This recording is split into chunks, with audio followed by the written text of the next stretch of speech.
Shri V K Ibrahim കുഞ്ഞ് വളരെ പ്രമുഖനായിട്ടുള്ള ഒരു രാഷ്ട്രീയ നേതാവും പ്രഗത്ഭനായ ഒരു ഭരണാധികാരിയുമായിരുന്നു.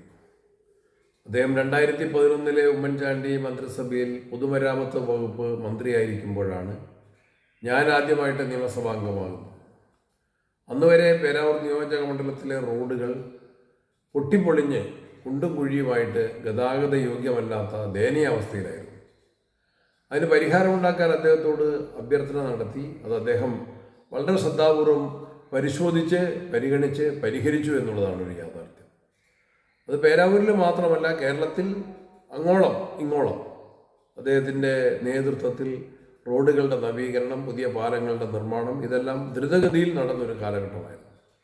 വളരെ സൗമ്യതയുള്ള ഒരു രാഷ്ട്രീയ നേതാവ്. വളരെ വിനയത്തോടെയാണ് അദ്ദേഹം നിയമസഭയിലാണെങ്കിലും അദ്ദേഹത്തിൻ്റെ മന്ത്രി ഓഫീസിലാണെങ്കിലും മറ്റ് പൊതുപരിപാടികളിലാണെങ്കിലും എല്ലാവരോടും പെരുമാറിയിട്ടുള്ളത്.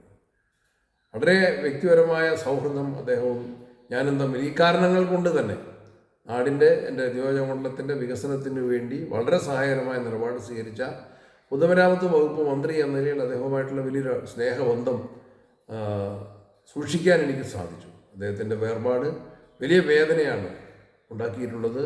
ഇന്ത്യൻ യൂണിയൻ മുസ്ലിം ലീഗിൻ്റെ കരുത്തുറ്റ നേതാവ്, വ്യവസായ മന്ത്രിയായും പൊതുമരാമത്ത് വകുപ്പ് മന്ത്രിയായും അദ്ദേഹം കേരളത്തിലെ ജനങ്ങൾക്ക് സേവനം നൽകിയ നേതാവ്, UDFൻ്റെ കരുത്തുറ്റ ഒരു നേതൃത്വ നിരയിലുള്ള ഒരാൾ.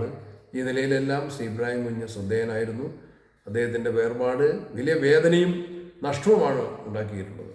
വേദനിക്കുന്ന എല്ലാവരോടുമൊപ്പം ഞാനും പങ്കുചേരുകയാണ്. ആത്മാവിന് വേണ്ടിയുള്ള നിത്യശാന്തിക്കായി പ്രാർത്ഥിക്കുന്നു.